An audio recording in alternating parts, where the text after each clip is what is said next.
Sabi ko na nga ba't may ginagawa kang kalokohan dito eh. Pinagbintangan ko pa si Becca na kasabwat mo sa ginagawa mo, tapos ikaw lang palang salarin. Hayop ka! Paano mo nagagawang manyakin si Becca ng ganyan, ha? Teka lang, kumalma ka nga muna, pwede? Ito lang naman ang ginagawa ko, wala nang iba. Lang? Sa tingin mo ba baliwala lang yung ginagawa mo? Hindi mo na ako nirespeto bilang asawa mo. Pati ang anak natin hindi mo pinalampas. Kating-kati ka na ba? Hindi mo na ba kayang tiisin yan kaya pati si Becca idadamay mo pa? Pa, hindi niyo po kailangan mag-alala. Hindi po talaga ako galit sa nangyari dahil naiintindihan ko po kayo. Pero, pa, kung kailangan niyo po ng tulong, huwag po kayong mahihiya magsabi sa akin. Tutulungan ko po kayo sa kahit na anong paraan. Ha? Anong ibig mong sabihin, anak? Hindi niyo po yan kailangan gawin na mag-isa. Taon 2016. Mindanao. Lumaki sa ampunan si Becca. Bata pa lamang, naging alagad na siya ng simbahan.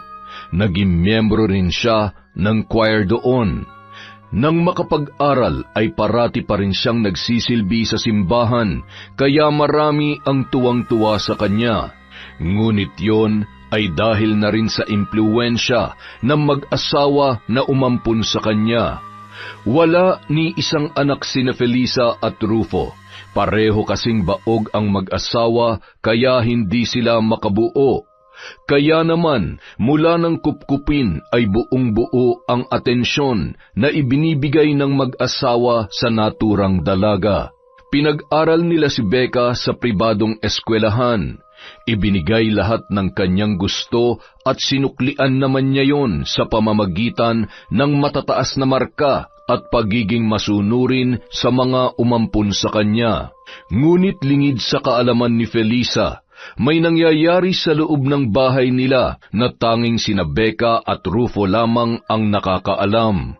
Mula nang tumungtong sa kolehiyo ang dalaga ay natuto na siyang makihalubilo sa mga lalaki. Nagkaroon siya ng kakaibang hilig.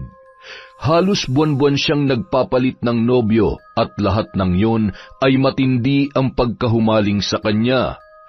Kahit nakipaghiwalay na siya ay hinahabol pa rin siya ng kanyang mga nakarelasyon. Ngunit matindi rin ang paninindigan ni Becca.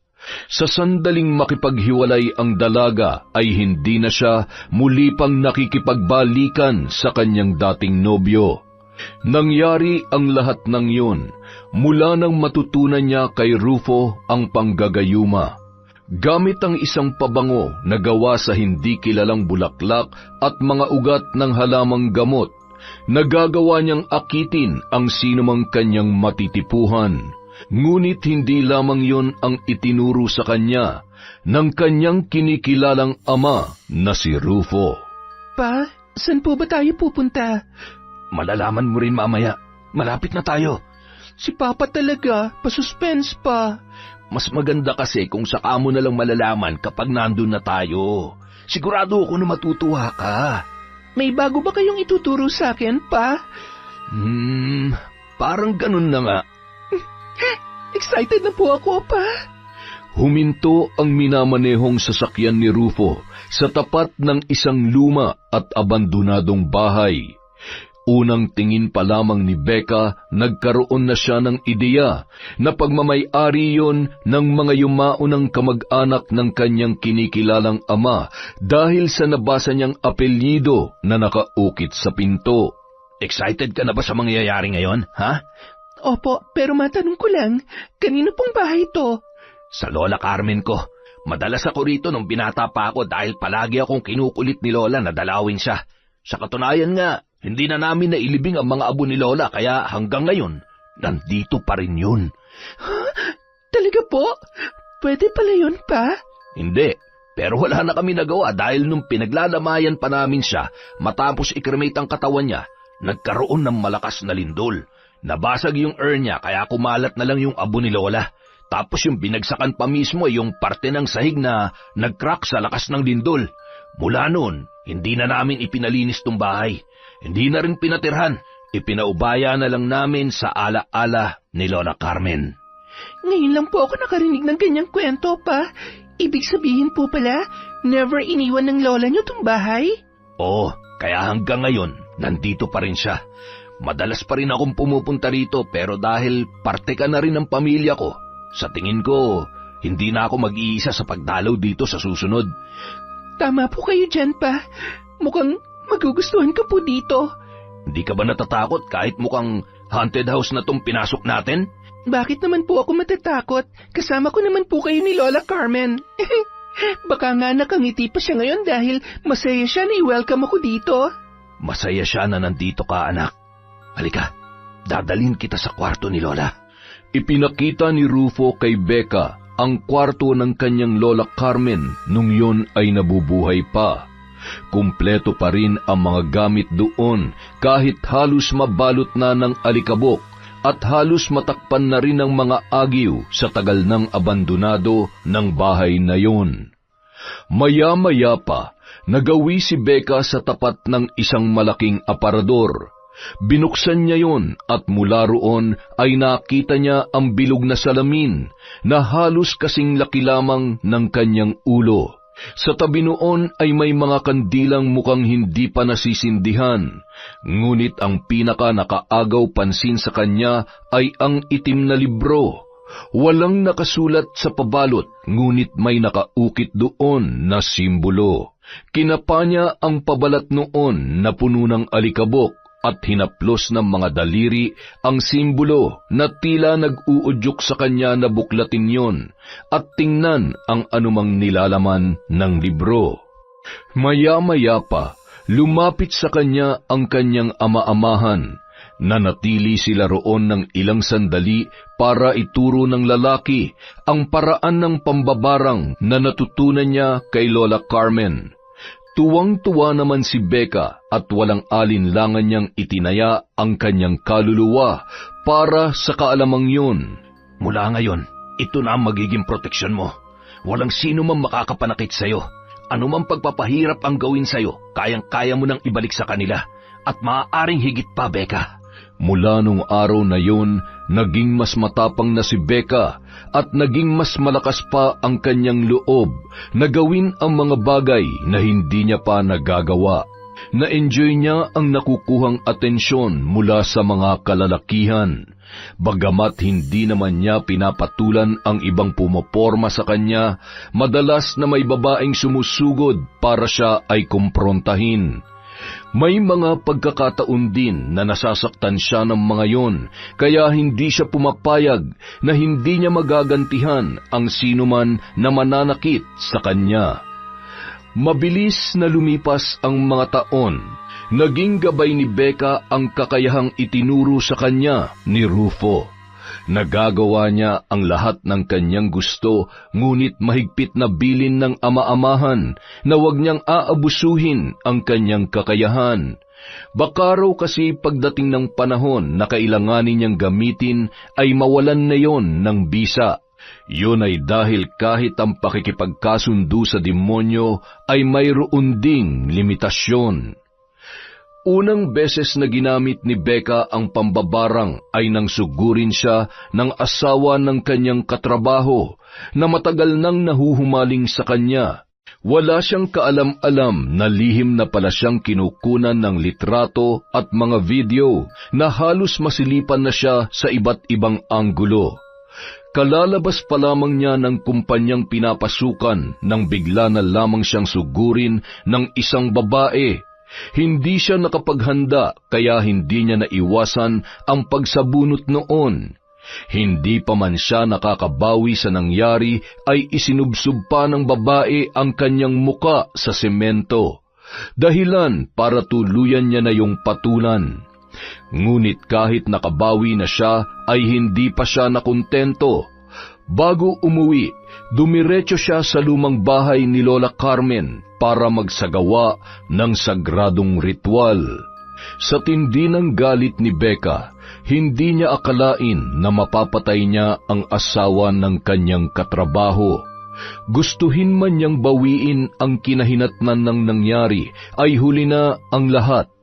Batid niyang pagagalitan siya ng amang si Rufo, kaya hindi na lamang niya binanggit ang tungkol doon. Tahimik ka yata ngayon, anak. May problema ka ba? Wala naman po, Pa. May iniisip lang po ako. Nanggaling ka sa bahay ng Lola Carmen mo. Nakita ko nagalaw ang mga gamit niya. May binarang ka ba? Po? Wala po, Pa. Hindi ko pa po nagagamit ang itinuro niyong kaalaman sa akin kahit po isang beses. Becca, anak, alam ko kapag nagsisinungaling ka. Kaya ngayon pa lang, sabihin mo na sa akin ang totoo. Hindi naman ako magagalit at hindi rin kita pagbabawalan na pumunta sa bahay ni Lola. Ang sa akin lang, huwag ka sana maglilihim sa akin. Maglihim ka na sa lahat, huwag lamang sa akin, anak.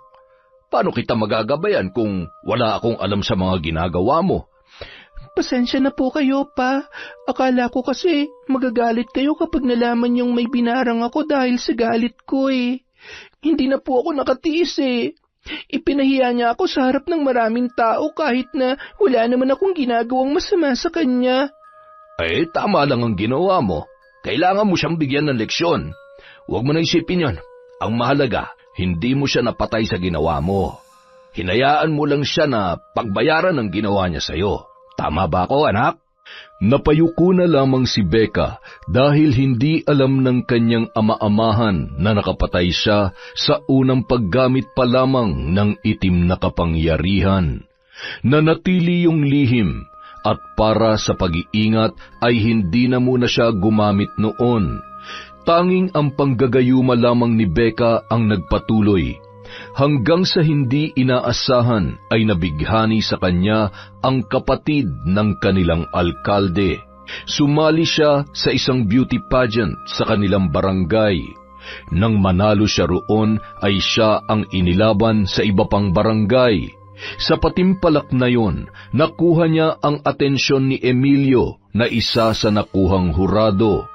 Bagamat hindi siya nanalo nang matapos ang contest ay kaagad siya nung inalok na ihahatid pa uwi. Rebecca, yun ang pangalan mo, tama? Becca na lang po, sir. Sige, kung yan ang gusto mo. Pauwi ka na ba? Ihatid na kita. Po, naku, wag na po, sir.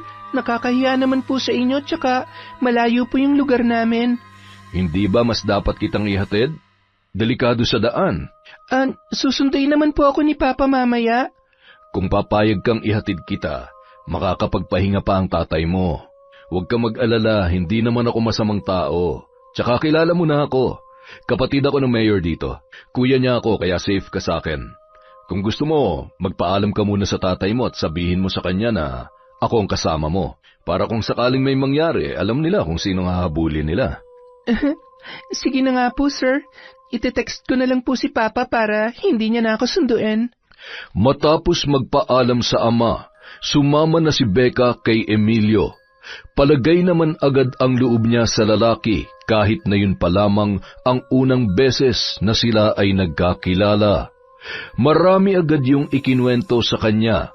Nalaman niya na may-ari pala yun ng iba't ibang negosyo. Natuwa siya sa nalaman dahil mukhang mapapakinabangan niya ang lalaki. Kung hindi niyo po mamasamain, pwede ko po bang malaman kung bakit kayo naghiwalay ng asawa niyo?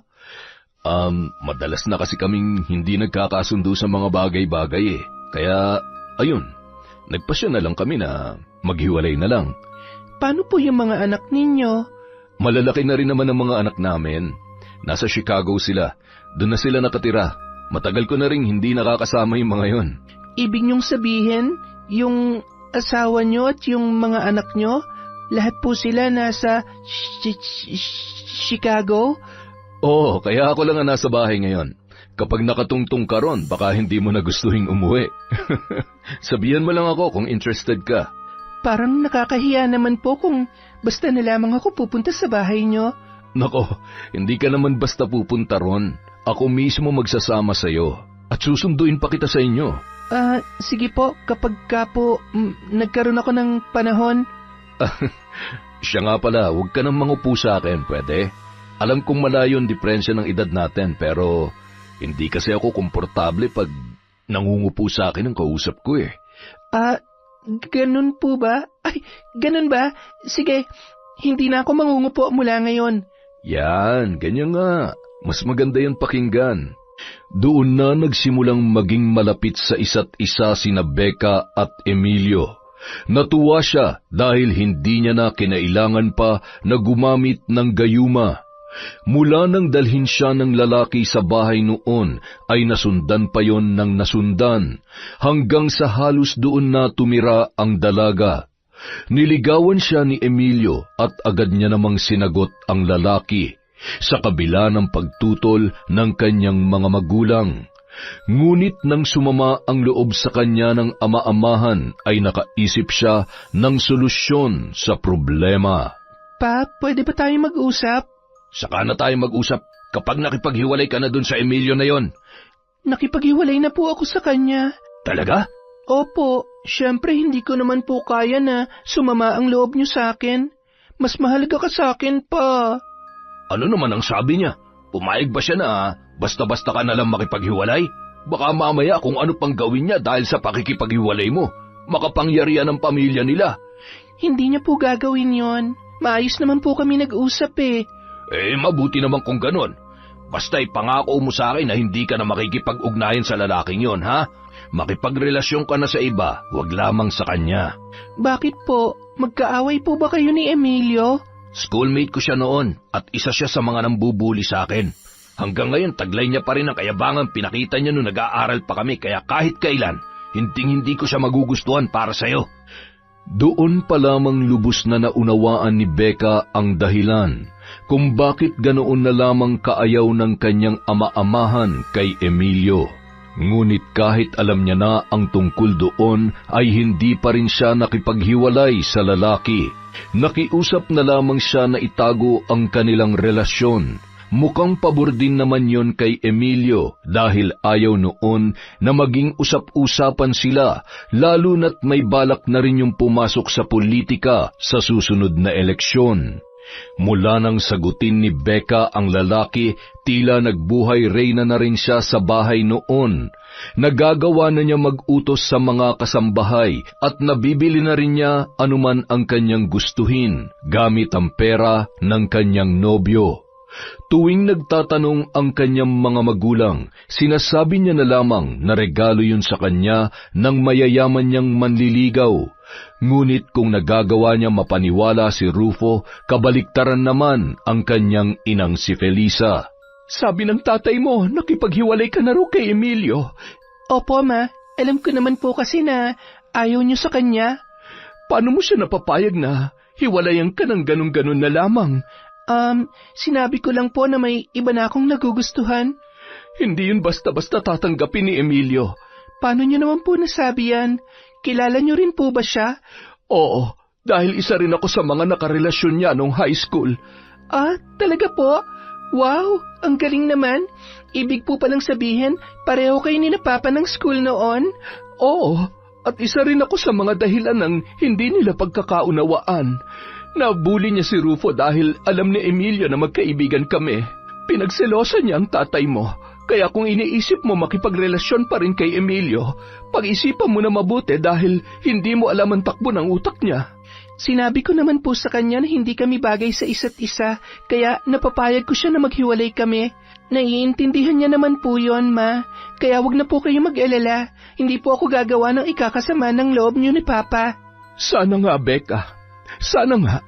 Batid ni Becca na hindi pa rin niya nakukumbinsi ang kanyang ina sa kabila ng kanyang mga sinabi, kaya naging maingat na lamang siya sa kanyang mga ginagawa. Palagi siyang nag-iisip ng kapani-paniwalang dahilan tuwing umaalis siya ng bahay at natatagalang makauwi dahil naroon siya sa bahay ni Emilio. Ngunit nang minsan siyang umuwi sa kanila ng biglaan, hindi niya inaasahan ang kanyang maaabutan sa kanyang silid noong mga oras na yon. Kitang-kita ng kanyang mga mata si Rufo, nakaupo sa gilid ng kanyang kama habang hawak ang isa sa mga litrato niya na kuha sa swimsuit competition sa isang pageant na kanyang sinalihan. Maya-maya pa napasinghap siya at natutop ang bibig nang mapagtanto ang ginagawa ng ama-amahan habang nakatitig yon sa kanyang litrato. Partikular sa ibabang bahagi noon, bahagyang nakababa ang pantalon ni Rufo habang pinapaligaya ang kanyang sarili. Hindi siya kaagad nakapagsalita, dala ng pagkagulat sa kanyang nakita, hanggang sa ang lalaki na mismo ang nakapansin na siya ay naroon. Nataranta si Rufo nang siya ay makita. Dali-dali noong itinaas ang kanyang pantalon at walang imik na nilampasan siya para makaalis ng silid na yun. Naiwan naman si Becca na nakatulala at hindi pa rin makapaniwala sa nangyari. Ilang sandali siyang napaisip, ngunit ang kanyang ipinagtataka, wala man lamang siyang naramdaman ni katiting na galit o pagkadismaya sa ginawa ng kinikilala niyang ama. Kinuha niya ang litratong hinawakan noon at tinitigan. Hindi ko akalaing maaakit ka rin sa alindog ko, Papa. Sa hindi malamang dahilan, tila nasiyahan pa si Becca sa nangyari. Pagsapit ng hapunan, hindi nag-atubiling lumabas ng silid ang dalaga. Hindi makatingin sa kanya si Rufo at wala silang imikan kahit malapit na silang matapos sa paghahapunan. Doon naman hindi nakatiis si Felisa na tila nakikiramdam lamang sa kanilang dalawa. Parang kanina pa kayo tahimik. May problema ba kayong mag-ama? Meron ba kayong pinag-awayan? Apo? Wala po, Ma. Wala lang po siguro sa mood makipagkwentuhan si Papa kaya tahimik siya ngayon. Pero wala naman po akong problema sa kanya. Kung ano man po ang nagawa niya, bali wala lang po sa akin yon. Bakit? Ano bang ginawa mo kay Becca, Rufo? Nagpapasundo po kasi ako sa kanya kanina pero hindi po nasagot ni Papa yung tawag ko. Kaya po, umuwi na lang po ako mag-isa. Ayun, medyo nagigilty po siguro siya na hindi niya ako nasundo kaya po, tahimik si Papa. Kayo naman kasi, maliit na bagay lang naman yung nagawa nyo. Hindi nyo na po kailangan mamroblema. Bagamat makahulugan ang mga binitawang salita ni Becca, laking pasasalamat na lamang niya na hindi nakahalata ang kanyang inainahan.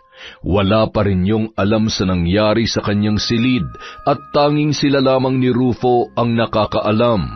Nang maghahating gabi na, naalimpungatan si Becca nang makarinig siya ng mahinang pagkatok. Kaagad siyang bumangon para buksan ang pintuan. Doon bumungad sa kanya si Rufo na maluha-luha pa. Nagulat ang dalaga nang bigla na lamang yun lumuhod sa kanyang harapan. Anak, patawarin mo ako sa ginawa ko. Maling-mali yun. Pa, wala naman yun sa akin eh. Tumayo na po kayo dyan. Hindi niyo po kailangan lumuhod. Hindi ka galit? Hindi po. Naiintindihan ko po ang nararamdaman ninyo. Matanda na po kasi si Mama at wala na siyang hilig sa sexy time kaya kayo nagkakaganyan. Pasensya ka na talaga, anak, ha.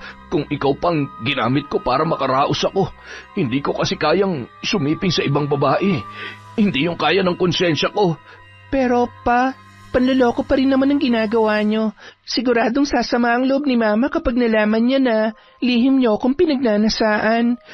Hindi ko lang talaga napigilan ang sarili ko pero alam kong mali ang ginawa ko. Kung gusto mo akong kasuhan, anak, tatanggapin ko. Handa akong pagbayaran ng ginawa kong kasalanan. Maling-mali yun. Pa, hindi ko po kayo kakasuhan. Tsaka huwag po kayo mag-alala dahil hindi makakalabas ang tungkol doon. Tayo lang po ang makakaalam ng ginawa ninyo. Pero anak, nabastos kita. Itinuring mo akong ama at pinagkatiwalaan pero nagawa pa rin kitang pagnasahan. Pa, hindi nyo kailangan mag-alala. Hindi po talaga ako galit sa nangyari dahil naiintindihan ko po kayo. Pero pa, kung kailangan nyo po ng tulong, huwag po kayong mahihiya magsabi sa akin. Tutulungan ko po kayo sa kahit na anong paraan. Ha? Anong ibig mong sabihin, Becca? Hindi nyo po yung kailangan gawin mag-isa. Pwede kitang tulungan makaraos pa. Akong hahanap ng babae para sa'yo at sisiguruhin natin na hindi yun malalaman ni Mama. Doon nagsimula ang mas malaki pang kasalanan na ginagawa ni Rufo. Dala ng matinding tukso ay hindi tinanggihan ng lalaki ang alok ng kanyang anak-anakan. Tuwing hating gabi, lumalabas si Rufo para puntahan ang babaeng ipinakilala ng dalaga. Imbis na sa hotel ay nagkikita na lamang ang dalawa sa likod bahay. Ngunit sa katagalan, hindi na rin nagugustuhan ni Becca ang matinding pagkahumaling ni Rufo sa ibang babae. Umabot na kasi yun sa punto na wala nang pakialam kahit mahuli pa ni Felisa. Kaya nagpasya si Becca na kausapin na ang ama-amahan. Sinabihan niya yon na kailangan na nilang mag-ingat dahil baka makahalata na ang ginang sa madalas na paglabas ng lalaki tuwing gabi. Ngunit isang araw, nagulat na lamang siya na mabungaran ang kanyang ina sa kanyang silid. Blanko ang ekspresyon ng ginang at hindi tulad noon na laging nakangiti at naglalambing sa kanya. Ma, ano pong ginagawa niyo rito? Gabi na po Nagpapahinga na po dapat kayo. Umalis na naman ang ama mo. Alam mo ba kung nasaan siya? Po, hindi naman po siya nagsabi sa akin, Ma. Huwag ka na magsinungaling, Becca. Alam ko magkasabot kayo ni Rufo sa ginagawa niyang panloloko sa akin. Nasaan siya?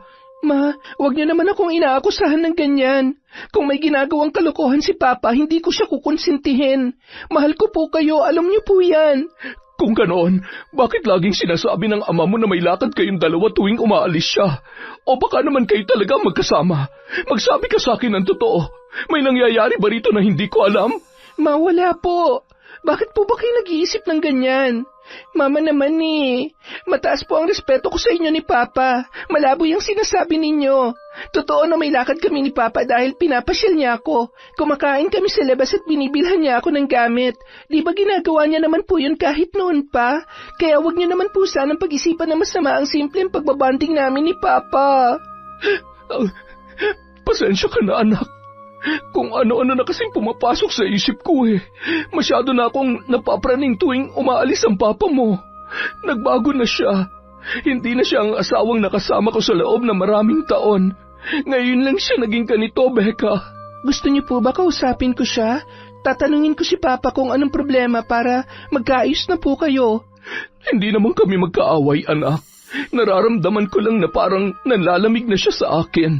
Sa tingin mo, anong dahilan para magkaganoon siya? Wala po talaga akong alam, Mama. Pasensya na po kayo, pero kapag nakausap ko po si Papa, baka sakaling may malaman ako. Huwag na, anak. Ako nang bahalang kumausap sa kanya. Pasensya ka na kung napagbintangan pa kita na kasabot ng papa mo. Wala po yun, Mama. Basta lagi niyo lang pong isipin na mahal ko kayo ni Papa at hindi ko po kayo kayang saktan. Napangisi si Becca nang mapaniwala niya ang kanyang ina. Labag man sa kalooban niyang magsinungaling at lokohin ang babaeng kumupkup sa kanya, ay mas nanaig ang kagustuhan niyang pagtakpan si Rufo.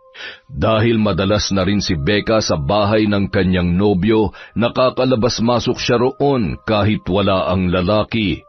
Ibinilin kasi noon sa dalawang kasambahay na papasukin siya at asikasuhin tuwing dumarating sa bahay. Sinamantala niya naman ang pagkakataon dahil bihira lamang siyang makaranas ng ganoon. Ngunit may mga pagkakataon na napagmamalditahan niya ang mga kasambahay. Sinisigaw-sigawan niya ang mga yon kapag hindi kaagad nasusunod ang kanyang utos. May isa ring pagkakataon na ibinato niya ang inihaing pagkain dahil hindi niya gusto ang pagkakaluto.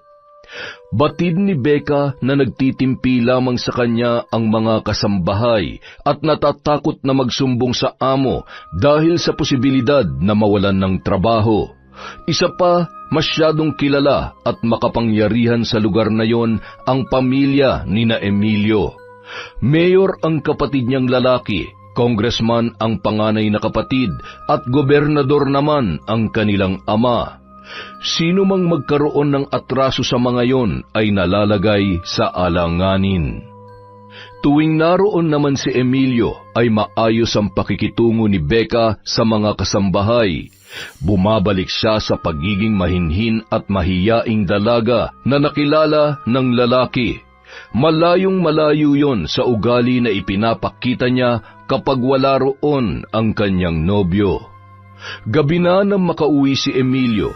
Sasalubungin na sana niya ng yakap ang lalaki, ngunit agad siyang natigilan nang makita ang kasama noon. Han, nandito ka na pala. Sino yung kasama mo? Pamangkin ko, si Joaquin. Ikaw pa rin madalas kinukwento sa akin ni Emilio. Nice meeting you nga pala. Kilala mo na siguro ako, no? Oo. Nasabi na sa akin ni Tito. Ikaw si Becca, di ba? Paano? Maiwan ko muna kayo rito. Magbibihis lang ako sandali. Joaquin, yung bilin ko, ha? Huwag ka mag-alala, Tito. Hindi ko yung nakakalimutan. Bilin? Anong binili niya sa'yo? Ha? Wala yun. Huwag mo nang isipin yun. Hindi nga, curious lang kasi ako. Sige na nga. Sabi kasi ni Tito, mag-behave raw ako. Baka raw kasi makursunadahan kita, tangkaing ligawan. Sa kanya ka lang daw eh. Ganon? Sinabi niya talaga yon? Oo, pero kahit naman nakita ko na sa personal na maganda ka nga, wala naman akong balak na manira ng relasyon. Natahimik si Becca sa sinabing yon ni Joaquin. Lihim siyang umasa na sa unang pagkikita pa lamang nila ay maaakit niya na ang binata. Sa maikling pag-uusap ay nakuha na agad ng lalaki ang atensyon ni Becca at hindi niya yun naramdaman nung una nilang kita ni Emilio. Marami pa sanang gustong itanong si Becca at gusto pa niyang mapahaba ang usapan nila ni Joaquin, pero nang makabalik na si Emilio ay agad na siyang binakuran ng kanyang nobyo. Samantala, hindi naman nawala ang pagdududa ni Felisa sa asawang si Rufo. Palagi pa ring nawawala tuwing gabi ang lalaki kapag pakiramdam noon ay malalim na ang kanyang tulog. Kinagabihan, muli siyang nakiramdam. Sa pagkakataong yon, balak na niyang sundan ang asawa para hulihin sa ginagawang kalokohan. Ngunit pagkalabas ni Rufo ng kanilang silid, nagtaka siya nang hindi naman niya yon nakitang tumungo sa pinto palabas ng bahay. Ilang sandali pa, huminto ang kanyang asawa sa tapat ng silid ni Becca. Teka, anong gagawin niya sa kwarto ni Becca? Nakauwi na kaya ang batang yun? Marahan na naglakad si Felisa. Ilang sandali pa, itinulak niya ang pinto ng dahan-dahan na halos hindi maramdaman ni Rufo. At doon na tumambad sa kanya ang ginagawa ng lalaki. Napasinghap siya nang makita ang asawang nakaupo sa gilid ng kama, bahagyang nakababa ang pantalon at gumagawa ng kababalaghan habang nakatitig sa litrato ni Becca. Sabi na nga ba't may ginagawa kang kalokohan dito? Pinagbintangan ko pa si Becca na kasabwat mo sa ginagawa mo, tapos ikaw lang palang salarin. Hayop ka! Paano mo nagagawang manyakin si Becca ng ganyan, ha? Teka lang, kumalma ka lang muna, pwede? Ito lang naman ang ginagawa ko wala nang iba. Lang? Sa tingin mo ba baliwala lang yung ginagawa mo? Hindi mo na ako nirespeto bilang asawa mo. Pati ang anak natin, hindi mo pinalampas. Kating-kati ka na ba? Hindi mo na ba kayang tiisin yan, kaya pati si Becca dinamay mo pa? Mahal, magpapaliwanag ako. Makinig ka lang muna sa akin. Wala naman akong ginawa masama kay Becca. Hanggang dito lang talaga ang ginagawa ko. Pero mali yan, Rufo. At napakababoy mo para pagpantasya ng batang tayo mismo nagpalaki. Halos buong buhay niya tayo ang kasama niya at itinuring niya tayong mga magulang. Tapos ikaw anong ginagawa mo? Binababoy mo ang anak natin. Kahit pa hindi mo siya huwakan at kahit idahilan mo na tinititigan mo lang ang litratong yan, wala pa rin pinagkaiba yon dahil si Becca pa rin yan, Rufo. Naiintindihan mo ba, ha? Patawarin mo ako, mahal. Hindi na ito mauulit. Basta pag-usapan na lang natin to ng matiwasay. Sa pag-aakalang hindi pa alam ni Becca ang ginagawa ni Rufo, ay inilihim muna ni Felisa ang kanyang natuklasan. Bagamat galit pa rin ay pinatawad niya ang asawa para sa ikaayos ng pamilyang yon. Ayaw niya na maramdaman ni Becca na may lamat na ang kanilang pagsasama dahil noon pa man ay walang ibang hinangad ang dalaga kundi ang buong pamilya na hindi niya naranasan noon. Habang abala sa pagluluto, inaabala rin ni Rufo ang sarili sa pagbabasa ng libro nang maabutan ni Becca ang mag-asawa. Kararating pa lamang ay napansin na niya ang tila distansya sa pagitan ng dalawa. Kaagad niyang nilapitan ang ina para pasimpleng magtanong. Ma, ayos lang po ba kayo? Bakit naman hindi? Ang tahimik niyo po kasi, tsaka parang hindi kayo nagkikibuan ni Papa. Nag-aaway po ba kayo? Hindi anak. May konti lang na hindi pagkakaintindihan pero ayos na kami ng papa mo. O siya, maupo ka na dyan at malapit na ako matapos sa niluluto ko. Maghahapunan na tayo. Dahil alam ni Becca na hindi talaga magsasabi sa kanya ang ina, ay si Rufo na lamang ang kanyang tinanong. Doon niya nalaman na si Felisa na mismo ang nakahuli sa kanyang ama habang gumagawa ng kababalaghan sa kanyang silid. Ipinagkibit-balikat na lamang niya ang nangyari dahil nagkaayos na rin naman ang dalawa.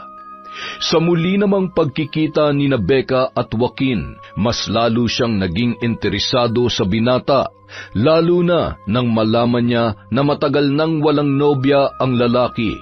Napapadalas na rin ang pagpunta noon kina Emilio, kaya sinasadya niyang magtagal sa bahay para mas matagal din silang magkasama. Habang nagtatanghalian, napansin niya na panay ang sulyap sa kanya ng binata. Nginingitian lang niya naman yun dahil hindi nila magawang makapag-usap nang silang dalawa lamang kapag naroon si Emilio. Habang tumatagal, nagugustuhan na ni Becca si Joaquin. Ibang-iba ang binata sa tiyuhing si Emilio. Palaging mahinahon at tunay ang ipinapakitang kabutihan. Hindi kagaya ng kanyang nobyo na ginagawa lamang yun para magpabango ng pangalan. Hindi rin yun kinakitaan ng kayabangan kahit minsan. Masaya naman si Becca sa relasyon nila ni Emilio pero hindi na rin niya mapigilang mapaisip kung bakit ang pakiramdam niya ay itinatago siya ng lalaki. Han? May kailangan ka ba? Wala naman. May gusto lang sana akong itanong sa'yo. Oh, ano yun? Kailan mo ako ipapakilala sa mga kaibigan mo? Tsaka kailan mo ako ipapakilala sa publiko bilang girlfriend mo? Han, hindi pa pwede ngayon. Masyado pa akong busy, tsaka nagagamit ko rin ang karisma ko sa mga tao para magustuhan nila at tumatak ang pangalan ko sa kanila. Kapag nalaman nila na may girlfriend na ako, mawawalan na sila ng gana. Mawawala yung kilig nila tuwing nakikita nila ako. Ay, sabagay. Pero minsan kasi, hindi ko rin mapigilan mapaisip kung ano kaya ang pakiramdam na maipakilala bilang babae na mahal ng isang Emilio Valeria. Darating din tayo dyan, Han. Sa ngayon, bubusugin na lang muna kita ng pagmamahal ko. Konti pa lang kasi nakakaalam ng tungkol sa atin.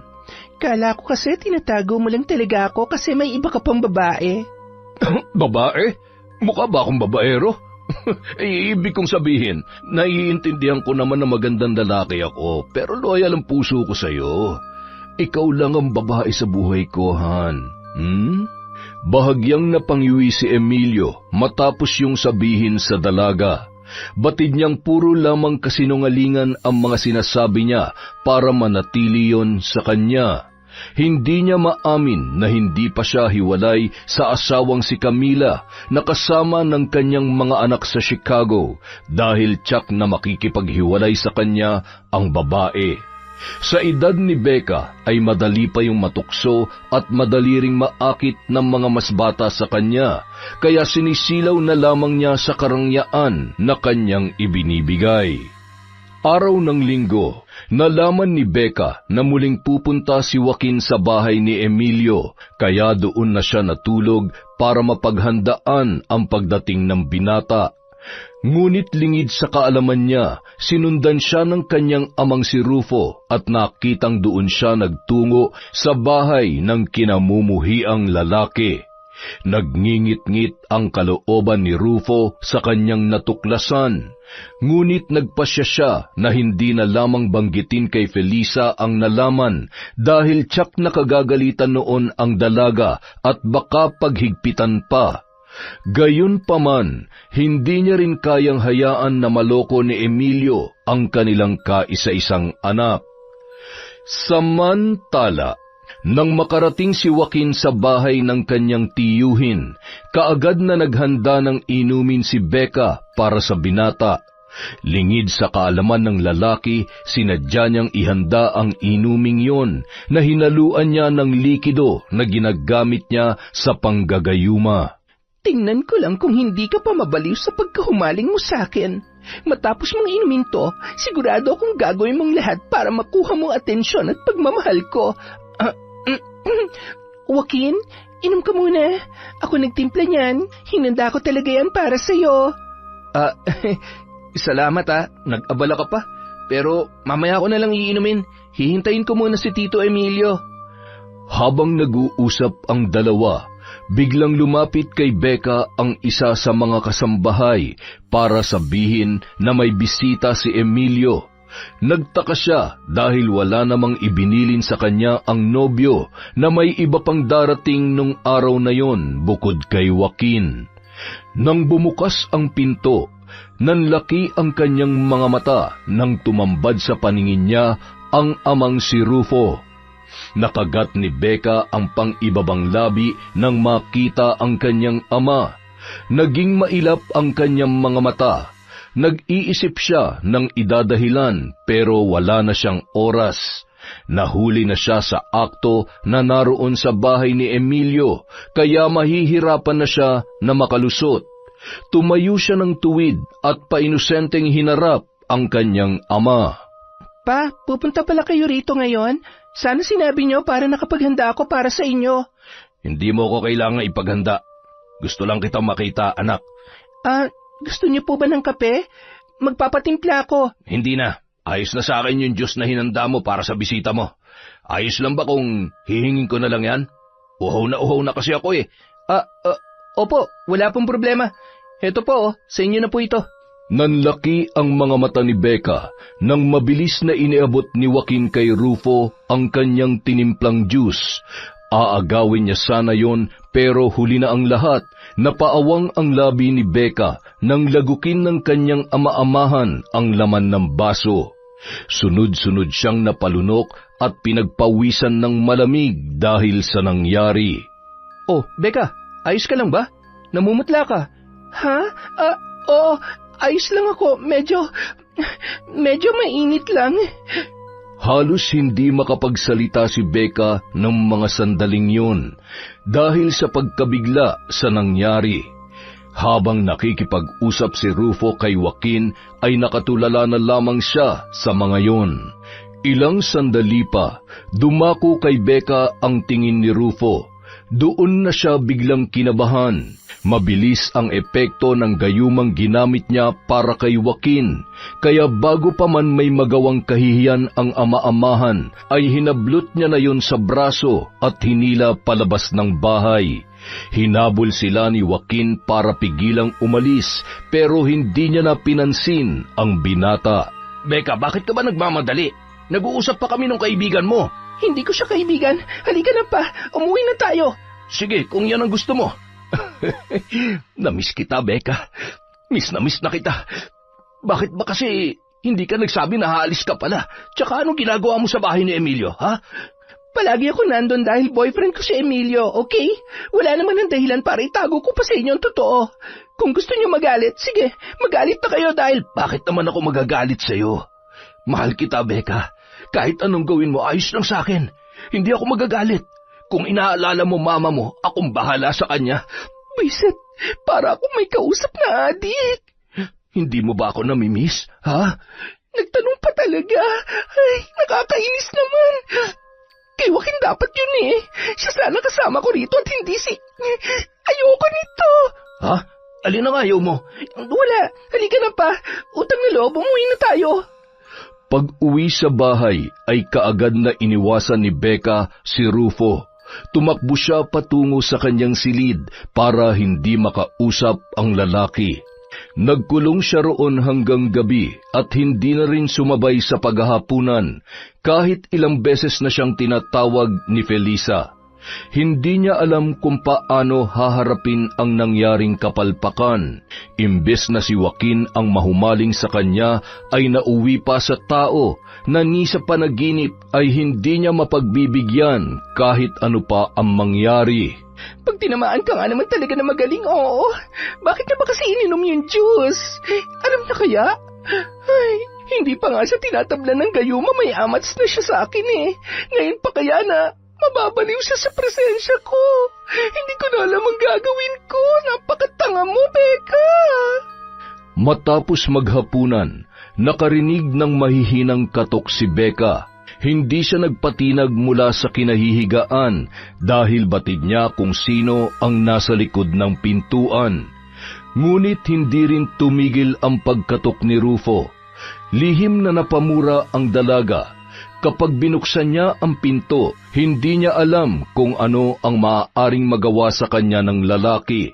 Kung noon ay nagagawa lamang noon paligayahin ang sarili sa tulong ng mga seksi niyang litrato, sa pagkakataong yon ay siguradong iba na ang hihilingin ni Rufo sa kanya. Para makaiwas, nagpanggap na lamang siyang natutulog hanggang sa maging totoo na ang ginagawa niyang yon. Mahimbing na nakatulog si Becca kaya hindi niya na naramdaman ang dahan-dahang pagbukas ng pinto ng kanyang silid. Napangisi si Rufo nang makita ang anak-anakan na payapang natutulog sa kama. Bahagyang nakababa ang kumot noon at nakalantad ang bilugang hita ng dalaga. Napakaganda mo talaga, Becca. Sa akin ka lang. Hindi ka dapat mapunta sa kahit na sinong lalaki. Hindi ko hayaang makabalik ka pa sa Emilyong yon. Dito ka lang. Ang bango-bango ng buhok mo. Niyakap ni Rufo ang dalaga at humiga sa tabi noon hanggang sa hilahin na rin siya ng antok. Kinaumagahan, naalimpungatan si Becca nang maramdamang tila may mabigat na nakadaan sa kanyang mga hita. Dahan-dahan niyang iminulat ang kanyang mga mata. Maya-maya pa, napasigaw siya nang makita si Rufo na natutulog sa kanyang tabi habang nakapatong ang kaliwang hita sa kanya. Ngunit ang mas nagpagulat sa kanya ng mga sandaling yon ay nang mapagtanto na pareho silang walang saplot. Nanginginig na kinapa ni Becca sa isipan kung ano ang nangyari bago siya makatulog. Ngunit lalo lamang siyang naguluhan nang maalala na wala doon si Rufo nung siya ay nakatulog. Hanggang sa nahagip ng paningin niya ang bungkos ng mga susi na nakapatong sa ibabaw ng mesa sa gilid ng kanyang kama. Ganoon din ang isang hindi pangkaraniwang kandila na walang sindi. Inamoy-amoy niya yun. Nanuot sa ilong niya ang pinaghalong amoy ng bulaklak at mga dahon. Malakas ang hinala niya na yun ang ginamit ni Rufo para mas lalong humimbing ang kanyang pagtulog at hindi niya mamalayan ang ginawa sa kanya ng kanyang ama-amahan. Nagngilid ang kanyang mga luha at naikuyom ang kamao sa tindi ng galit kay Rufo. Isa lamang ang malinaw sa kanya noong mga sandaling yon.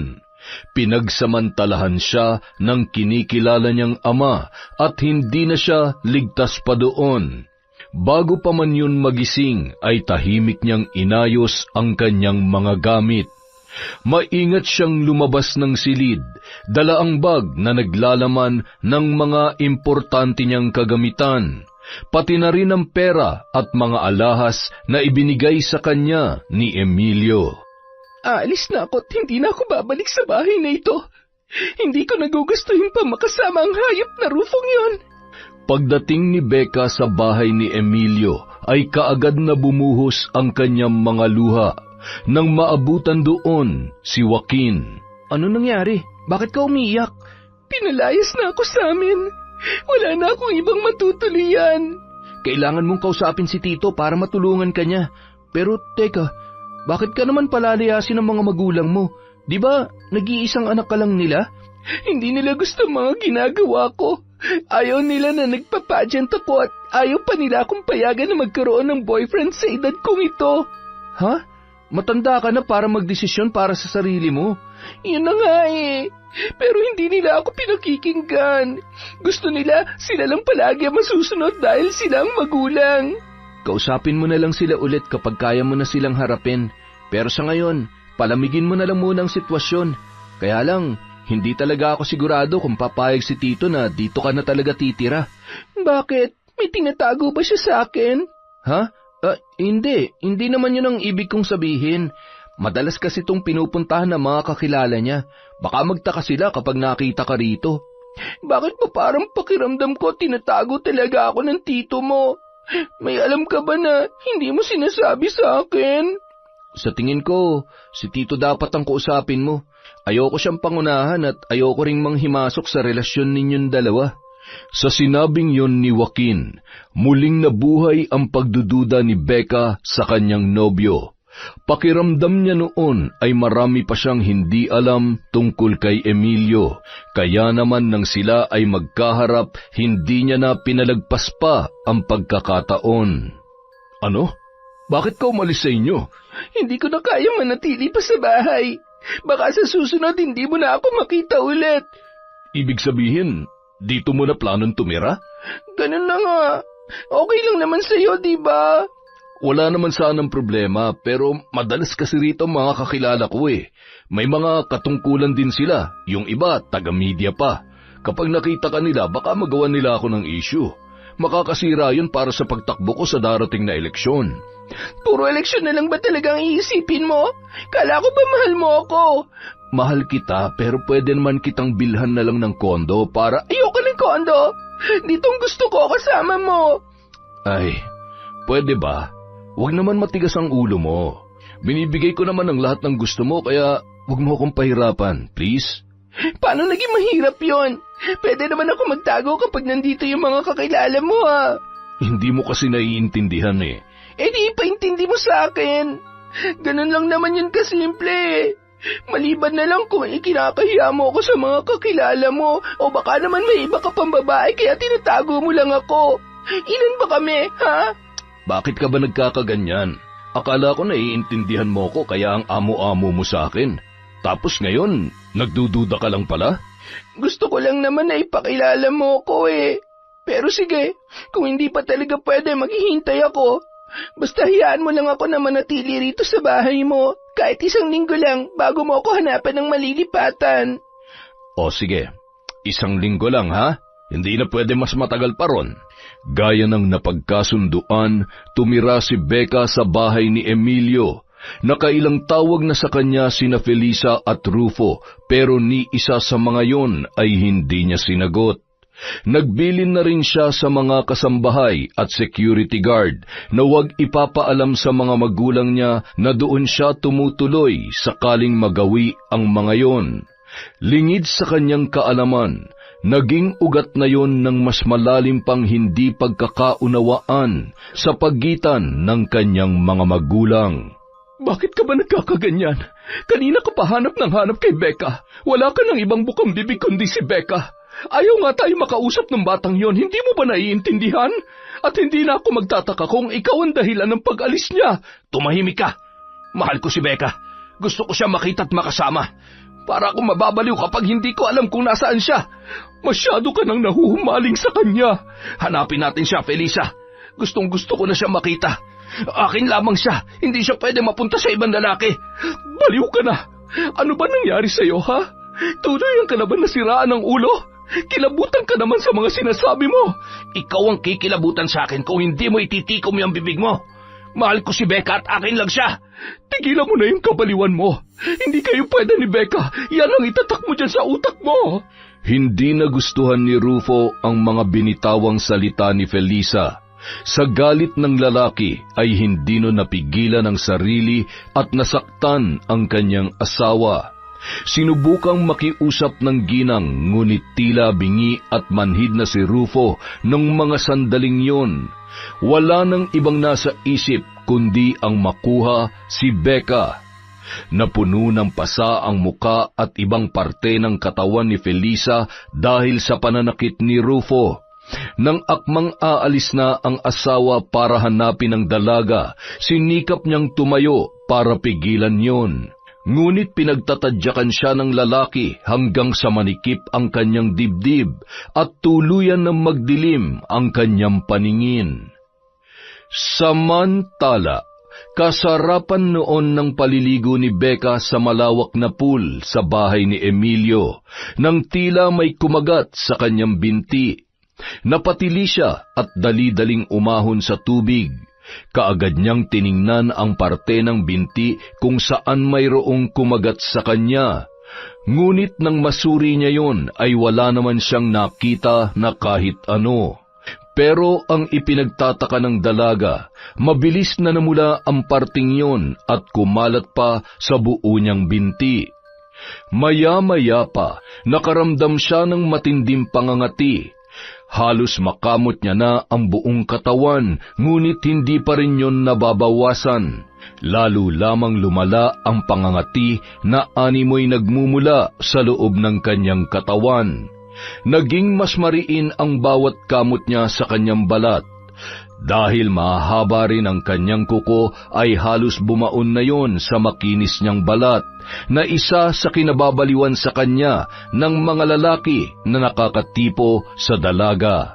Ano bang nangyayari sa akin? Hindi pwede to. Sira na ang balat ko. Nararamdaman mo na ba ang karma ng pagiging makating babae? Napalingon si Becca sa pinagmulan ng boses. Tumambad sa kanyang paningin ang may edad na babae na nakasuot ng pulang bestida na may tatak ng mamahaling brand. Gayon din ang bag at sapatos na suot noon. Kumikislap din sa liwanag ang mga suot na alahas ng naturang babae. At sino ka naman? Kilala ba kita? Paano ka nakapasok dito, ha? Nagbilin ako sa mga katulong na wag silang tatanggap ng bisita. Huwag kang magalit sa kanila. Sinunod naman nila ang ipinag-uutos mo. Pinaglololoko mo ba ako, ha? Paano ka nakapasok kung hindi sila nagpapasok sa'yo? Simple lang ang sagot dyan. Sino nga bang nakakalabas-masok dito nang hindi na kailangang pagbuksan ng mga kasambahay? Ang may-ari, hindi ba? Sinasabi mo bang ikaw may-ari nitong bahay? Hoy, huwag kang feeling dyan. Si Emilio may-ari nito. Sa kanya lahat ng... Tama ka rin naman. Pero hindi lang siya may-ari ng bahay na ito, kundi kaming dalawa. Oo nga pala, hindi mo pa ako kilala. Ako nga pala si Camila, ang nag-iisa at legal na asawa ni Emilio. Anong pakialam ko? Hiniwalayan ka na nga niya .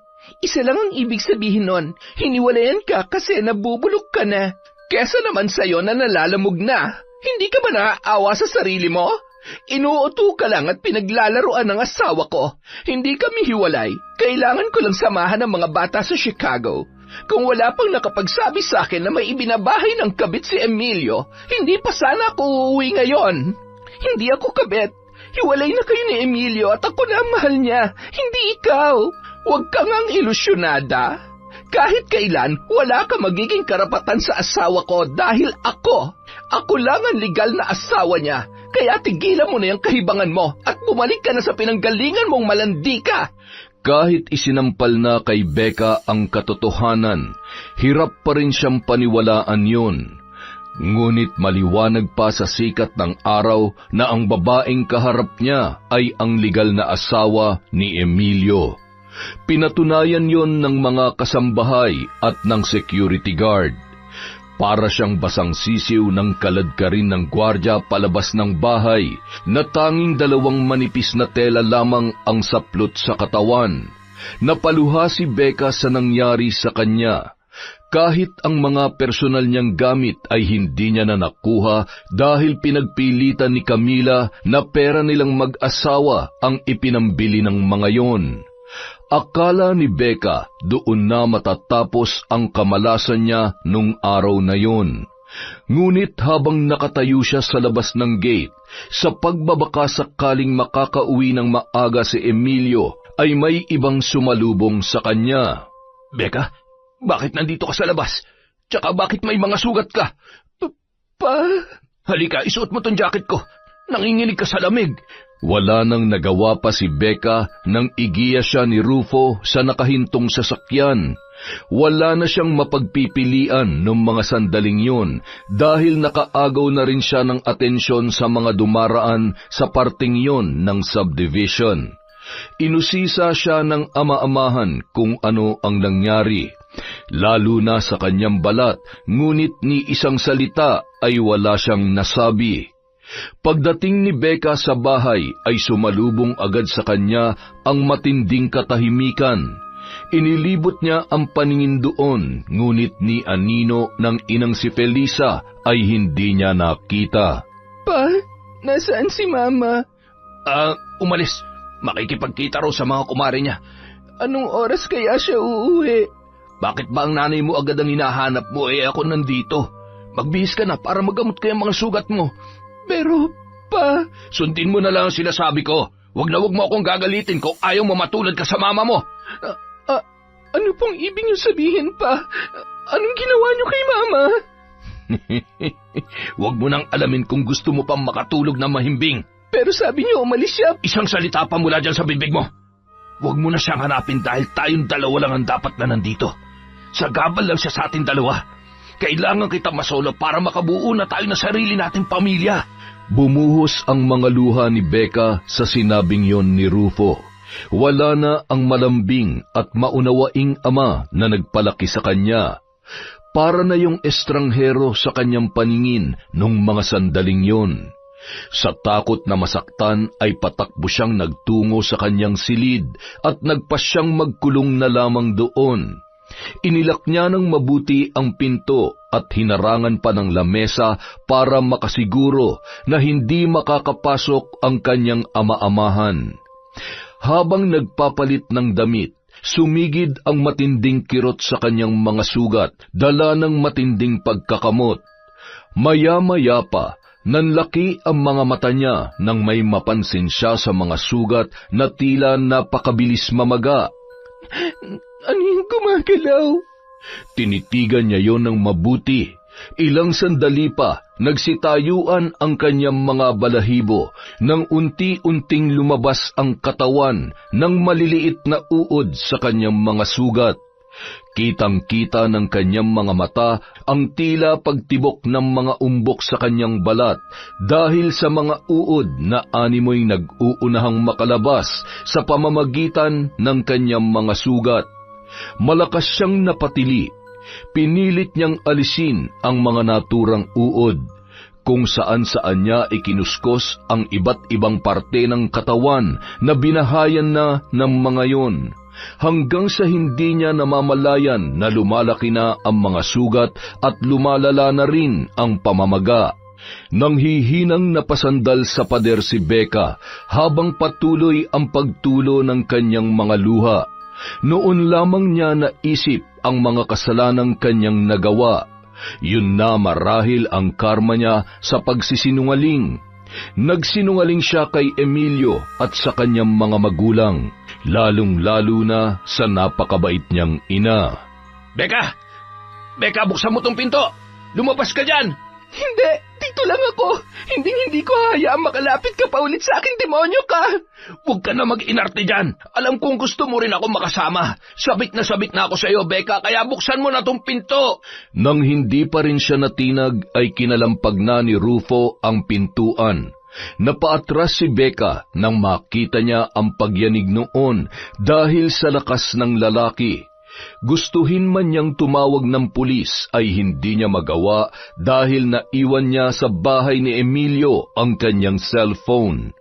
Nang sulyapan niya ang kinaroroonan ng telepono ay kaagad rin siyang nadismaya nang makitang putol na ang kable noon. Bagsak ang balikat at nanghihina siyang napasandal sa paanan ng kanyang kama habang hinihintay ang magiging kapalaran sa matinding pagkahumaling ng itinuturing niya na sariling ama. Ilang sandali pa, gumamit na ng palakol si Rufo para sirain ang pinto. Nanlaki ang mga mata ni Becca at halos mabingi na sa lakas ng kabog ng dibdib nang unti-unting tumambad sa kanya ang nakangising muka ng lalaki. Nang tuluyan na yung makapasok sa silid, hindi na nakapalag si Becca nang hablutin noon ang kanyang buhok at buong lakas na kinaladkad pababa ng hagdanan. Hindi niya alam kung saan siya dadalhin ng kanyang ama-amahan. Maya-maya pa, malakas siyang napatili at kinilabutan ng husto nang makita ang taong kanina niya pa hinahanap. Si Felisa, nakalapag ang katawan sa ibabaw ng hapagkainan. Duguan, puno ng pasa ang buong katawan at mukhang wala ng buhay. Anong ginawa mo kay Mama? Bakit siya nandyan? Hayop ka! Hindi pa ba halata? Tutol siya sa atin dalawa, Becca, at walang pwedeng humadlang sa pagmamahalan natin, kaya tinapos ko na siya. Asawa mo siya! Wala akong kinikilalang asawa. Ikaw ang gusto kong makasama habang buhay. Hindi ba't sinabi ko na sa'yo, bubuo tayo ng pamilya. Magiging masaya tayo. Walang pamilya mabubuo dahil baliw ka na. Oo, baliw na baliw ako sa'yo, Becca, at hindi ko nakakayanin kung mawawala ka pa ulit sa akin. Kaya ngayon nandito ka na, hindi na ako papayag na iwanan mo pa ako ulit. Sa pilitang hinalikan ni Rufo ang nagpupumiglas na si Becca. Nang hindi siya nagtagumpay sa nais na mangyari, ay malakas niyang sinuntok sa sikmura ang dalaga. Dahil may mga sugat na yun doon at lumala na rin ang pamamaga, ay halos panawan na siya ng ulirat. Habol hiningang bumagsak si Becca sa sahig. Halos hindi niya na maimulat ang mga mata dahil sa iniindang kirot at sa takot na makita ang malademonyong muka ni Rufo. Lihim siyang nanalangin na sana ay may dumating doon para mailigtas siya mula sa kamay ng lalaking yun. Sinabi ko naman sa'yo, huwag ka nang lumaban pa. Masasaktan ka lang. Ayokong gawin to sa'yo, Becca, dahil mahal na mahal kita pero pinipilit mo akong gawin ang hindi dapat. Kaya pwede ba, huwag mo na akong gagalitin ulit? Baliw ka! Kahit kailan, hindi ko mamahalin ang isang tulad mo na demonyo at wala na sa katinoan! Nang makahanap ng pagkakataon ay ginamit niya ang natitirang lakas para maitulak si Rufo. Naghanap siya ng bagay na maaaring gamitin para depensahan ang kanyang sarili. Hanggang sa madampot niya ang babasaging pitsyel na nakapatong sa lamesa, ipinalo niya yon sa ulo ni Rufo. Nang mabuwal ang lalaki sa sahig, ay sinikap niyang maglakad ng mabilis palabas ng bahay na yon. Ngunit nang malapit na siya sa gate, ay narinig na niya ang pagsigaw ng kanyang ama-amahan. Hindi ka makakalabas dito, Becca! Yan ang akala mo! Nang maitulak niya ang gate, ay kaagad siyang pumara ng masasakyan. Ngunit dahil wala namang pampasaherong tricycle na dumadaan, nagbaka sakali na lamang siyang may hihinto para siya ay pasakayin. Ilang sandali pa, nagulat na lamang siya nang huminto sa harapan niya ang kotse na minamaneho ni Joaquin. Becca, anong ginagawa mo dyan? Joaquin, tulungan mo ako! Ilayo mo ako rito, parang awa mo na! Papatayin niya ako! Ha? Sakay na, bilis! Bahagyang nakahinga si Becca ng maluwag nang umusad ang sasakyan at nakalayo sa kanilang bahay. Nakita niya pa sa salamin ang ama-amahan na pilit na humahabol sa kanila, pero dahil mabilis magpatakbo ang binata ay malabo na silang maabutan. Salamat sa tulong mo. Kung hindi ka dumating, baka napatay na ako ng demonyong yun. Ano ba kasi nangyari? Bakit puro sugat ang katawan mo? Ang tatay mo ba may gawa sa iyo niyan? Oo, at hindi. Ano? Hindi ko maintindihan. May mga sugat na ako nang iuwi ako ni Papa, pero kanina lang, binugbog niya rin ako nang hindi ako pumayag sa gusto niya mangyari. Baliw na siya, Joaquin. Gusto niyang bumuo kami ng sarili naming pamilya. Pinatay niya si Mama. Tulungan mo ako, kailangan niyang pagbayaran ng ginawa niya sa Mama ko. Sige, hihingi tayo ng tulong kay Tito Emilio. Dadalhin kita ngayon sa kanya. Wag mo akong dadalhin doon. Ha? Bakit? Hiwalay na ba kayo? Hindi. Nandun ang asawa niya. Pinaalis niya ako kanina kaya nagkaroon ng pagkakataon si Papa na maiuwi ako. Kitang-kita ni Becca ang matinding pagkagulat at pag-aalala sa mukha ni Joaquin. Ikinuwento niya ang buong pangyayari sa binata. Maging ang tangkang panggagayuma niya ay inamin niya na rin. Wala siyang itinirang detalye dahil kailangan niya ng tulong sa lalaki. Wala na siyang ibang malalapitan at sa pagkakataong yun ay si Joaquin na lamang ang nakikita niyang makakatulong sa kanyang sitwasyon. Ibig sabihin, may kakayahan kang manggayuma at mambarang? Umamin ka nga, si Tito ba ginayuma mo? Hindi. Kung ginamitan ko siya noon, sa tingin mo ba itatago niya ako? Hihiwalayan niya ng asawa niya kung ginawa ko yon. Pero kung marunong ka mambarang, bakit ganyan ang nangyayari sa'yo? Wala akong masyadong alam sa ganyan pero may kakilala ako noon na ipinabarang at yung mga sugat na meron ka, halos kapareho nung sa kanya. Kung meron namang magpapabarang sa akin, wala nang iba kundi ang asawa ni Emilio, si Camila. Kung ganon, hindi mo ba pwedeng gamitin yung kakayahan mo para kontrahin ang sumpa? Hindi pwede. Mas malakas yung barang ko, Joaquin. Kapag kinontra ko yon, siguradong mamamatay si Camila. Marami na akong nagawang pagkakamali at ayoko nang dagdagan pa yon. Napatango-tango na lamang si Joaquin habang nag-iisip ng paraan kung paano siya matutulungan. Hanggang sa humantong ang binata sa desisyon na dalhin na lamang siya sa albularyong nilapitan ng naikwentong kaibigan. Kalat na ang dilim nang marating nila ang bahay ng matandang albularyo. Kabababa pa lamang nila sa kotse ay sinalubong na agad sila noon. Kaagad na nagsagawa ng ritual ang matanda para kausapin ang mambabarang na nagpapahirap kay Becca. Hindi naman nahirapan ng albularyo dahil wala naman daw intensyon na nagpabarang sa kanya na tapusin ang kanyang buhay.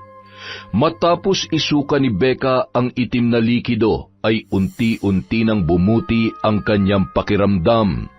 Ginamot na rin ng matanda ang kanyang mga sugat at pinainom na rin siya ng herbal para mas mapadali ang kanyang paggaling. Ngunit bago sila umalis, sinubukan ni Becca na itanong sa albularyo kung may magagawa rin yon para alisin ang epekto ng gayuma kay Rufo.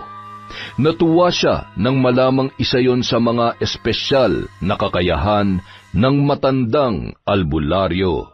Joaquin, maraming salamat ha. Sa lahat ng taong nakilala ko, hindi ko akalaing ikaw pa mismo ang tutulong sa akin. Wala yun. Kung ako rin naman sigurong nasa sitwasyon mo, tutulungan mo rin ako, di ba? Pero hindi mo lang ako tinulungan na gumaling mula sa pagpapabarang ni Camila. Tinulungan mo rin ako na mapagtanto ang mga maling nagawa ko. Napakabuti mo kaya nahihiya ako sa'yo. Pagkatapos ng lahat ng nagawa ko, hindi mo pa rin ako nagawang husgahan. Wala ako sa posisyon para gawin yun. Tao lang din naman ako tulad mo. At nakikita ko na may pag-asa ka pa magbago, kaya wag mo sanang ibaba ng sobrang sarili mo. Hindi pa huli para itama ang lahat. Maraming salamat, Joaquin. Binalikan ni Becca si Rufo sa kanilang bahay, pero hindi tulad nung tumakas siya sa kamay ng ama-amahan. Maamo na yon at walang tigil sa pag-iyak dahil sa pagkawala ng asawang si Felisa. Puno yun ng pagsisisi at pagdadalamhati dahil sa nangyari. Tumawag na sila ng mga pulis para ipadampot si Rufo, pero bago yun, buong tapang muna niyang hinarap ang lalaki. Becca, anak, patawarin mo ko. Hindi ko sinasadya.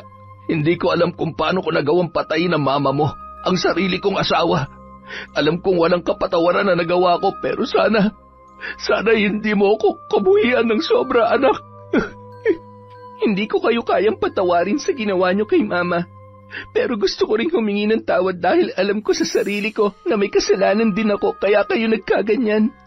Kung natuto lang sana akong makinig sa inyo at makontento, hindi tayo hantong sa ganito, Papa. Sa dami ng kasinungalingang nagawa ko, eto tayo ngayon, puno ng pagsisisi sa nangyari. Pero kahit anong gawin natin, Pa, hindi na natin maibabalik pa ang buhay ni Mama. Hindi na natin siya makakasama at makakausap kahit kailan. Patawarin niya sana ako sa nagawa ko. Napakasama akong tao. Naging masama rin ako At sa tingin ko, napagbayaran ko na yon. Kaya ngayon, oras na para ikaw naman ang humarap sa mga nagawa mong kasalanan, Papa. Tinuyo ni Joaquin ang pisngi ni Becca na basang-basa ng luha dahil sa pag-uusap nilang mag-ama. Nakaalis na ang mobil, sakay si Rufo na buong pagkukusa ng isinuko ang sarili dahil sa nagawang krimen. Ano ng plano mo ngayon? Aasikasuhin ko ang burol ni Mama. Kapag nailibing na siya, haharapin ko naman si Camila. Gusto kong personal na humingi ng tawad sa kanya. Kailangan mo pa ba talagang gawin yon? Oo, Joaquin. Kahit na niloko ko ni Emilio at pinaniwalang hiwalay na sila, malaking kasalanan pa rin na nakiapid ako. Ay, ikaw ang bahala, pero sasamahan kita. Hindi kita hayaang humarap na mag-isa kay Tita Camila. Gaya ng plano ni Becca, matapos ang libing ay nagtungo na siya sa bahay ni Emilio. Paalis na raw noon si Camila para bumalik sa Chicago, kaya humingi siya ng kaunting oras bago ang biyahe ng ginang patungo sa airport. May mukha ka pa palang maihaharap matapos ang kalandian nyo ng asawa ko. Ma'am, hindi po ako nandito para makipag-away sa inyo. Nandito po ako para humingi ng tawad sa nagawa kong pakikiapid kay Emilio at sa mga masasakit na salitang nasabi ko sa inyo. Totoo po na wala akong alam sa tunay na estado ng relasyon nyo dahil ang sabi sa akin ni Emilio, hiwalay na kayo.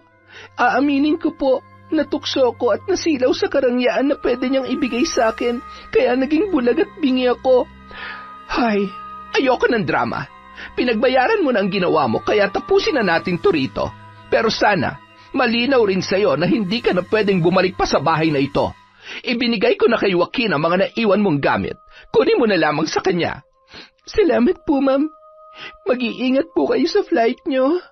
Tila nabunutan ng tinik si Becca sa naging pag-uusap nilang yon ni Camila.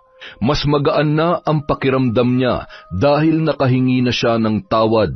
Hindi na niya hinarap pa si Emilio dahil nagtago na rin ang lalaki. Kinalimutan na lamang niya ang anumang namagitan sa kanila. Ibinalik niya ang mga regalo ng lalaki para wala na siyang utang na loob doon. Samantala, dahil walang ibang anak sina Rufo at Felisa, kay Becca na iwan ang ipon ng mag-asawa, pati na rin ang bahay at sasakyan. Ngunit kahit alam niyang pinagbabayaran na ni Rufo ang ginawa sa kanyang ina, puno pa rin siya ng pagsisisi dahil hindi man lamang niya nagawang humingi ng tawad bago nawala si Felisa.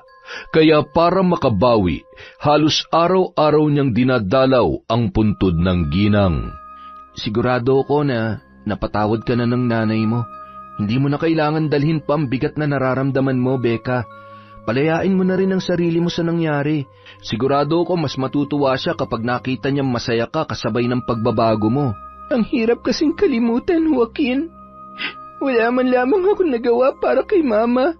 Samantalang siya, nagawa na niyang lahat ng sakripisyo para sa akin. Laging kapakanan ko ang iniisip niya. Imbis na ako ang humingi ng tawad, siya pang gumawa nun kasi akala niya napakabuti ko talagang anak. Pero yung anak na mahal niya, isang napakalaking sinungaling at naging kabit pa. Napagbayaran mo ng lahat ng yon kaya tama na. Hindi ka makakausad kung hindi mo rin magagawang patawarin ang sarili mo. Marami pang pagkakataon para patunayan na marami ka pang kayang gawin at kayang-kaya mo pang bumawi para tabunan ng lahat ng maling nagawa mo, Becca. Nagpasya si Becca na magbalik loob. Muli siyang naglingkod sa simbahan at mas pinatibay ang kanyang pananampalataya para makaiwas sa mga tukso. Si Joaquin naman ay nanatili niyang kaibigan. Hindi siya iniwan ng binata at sinuportahan siya sa kanyang pagbabago. Kung noon ay gustong-gusto niyang makuha ang atensyon ng binata, sa pagkakataong yon ay mas hangad niya na tumibay ang kanilang pagkakaibigan. Hindi na rin niya muli pang ginamit ang kakayahang natutunan sa kanyang ama-amahan. Ibinaon niya na yun sa limot kasama na masamang alaala ng kanyang nakaraan. Hindi nagtagal, Tuluyan nang nakausad si Becca sa nangyari. Nagkaroon na rin siya ng lakas ng loob na dalawin sa kulungan si Rufo para kumustahin ang kalagayan ng taong minsang naging mabuting ama para sa kanya. Nagawa niya na rin yung patawarin. Bagamat malabo na silang magkasamang muli, ay ipinagdasal na lamang niya ang mabuting kalagayan ni Rufo sa kabila ng kawalan ng kalayaan. Sa paraang yun, napalaya na rin niya ang kanyang sarili. Yon! Isa na naman pong malupit na kwento mula sa Kwentong Enteng. Dahil dyan, meron tayong shout out! Simulan po natin kay Maylin Balasbas. Hello po kay Cleo Abalos, kay Darwin Kawa. Shout out kay Betty Velasco, kay Jem Garcia, kay Diano Go of Puerto Princesa, Palawan. Hi po kay Luz Biminda Rapas at mga taga-Caloocan. Hello po sa inyo, mabuhay po kayo dyan. Hello po kay Ate Jem Vlog, kay Kim Bara, kay Jerlyn Arbado, kay Liza Agodo, kay Evelyn Resuma, kay Corazon Kakalda, kay Pretty Mixed Yasmin. Hello po kay Kyle Cruz, kay Mercy Aninyon, kay Leslie Martinez, kay Joel Marasigan, Jesus Alegre, Betty Velasco, Chantal Bell, Scarlett Sky Maniego. Hello po kay Boss Kimpoy Feliciano, kay Noemi Garcia Pabunan, kay Hayashi Megan. Shout out kay Emma Dumato, kay Sel Pingaw. Hi kay Tita Serrano, kay Jeanette Jacinto, kay Gina Noble, kay Annalie J. Shout out po kay Yvonne Despi, kay Yolanda Asoke, kay Zilpa Hara Raikart. Hi kay Christine Olasiman, kay Vilma Bautista, kay Catherine Samonte, Red Gaspar. Hi din po kay Lilia Florendo, Rosemary Jimenez, at Ching Guanzon, Mikay, Janice Agan, kay Zoe Seban, kay Grace Noses of Ascenso, Osamis City, from Zoe Agan. Hi din po kay Rosaline Gumok, kay Jocelyn Murilla. Shout out kay Febe Ranyada, kay Janice Delfin Ramirez, kay Romela Terrado from Hobby Marcos, Balingasa. Hi kay Hannah Maylin Sesgundo, Pichi Poster, Riz 123 from Saudi Arabia. Hi po sa inyo, mag-iingat po kayo palagi dyan. Yung mga OFW po, mag-iingat po kayo, tsaka wag po natin masyadong i-entertain ang stress. Relax lang po tayo at makinig sa Kwentong Enteng. Hi po kay Marian Laborte, kay Sydney Crosswind, kay Mariza Belda, kay Salvacion Roldan, kay Gemma De Leon or De Leon. Hi po kay Jenny Balubayan from Hobby Lawrence Balubayan. Napakasweet naman. Hello din po kay Boss Reagan Machiko, kay Josefina Handayan, kay Asodisen Cerila, kay Kurt Mina. Hello po kay Resel Galope, kay MGS14, kay Rizel Rotone, kay Christine Victorino. Hi po kay Chi and Pat na laging nakatutok sa Kwentong Enteng. Hello din po kay Maria Grace Grefalja, kay Angel Marie from Taiwan, kay Monica Nieves, kay Angelina Ai, kay Lydia Lopez at kay Glovina Perales. Para po sa mga hindi nabanggit, marami pa po tayong susunod na video. Maraming salamat po sa walang sawang pagsuporta mula sa Kwentong Enteng.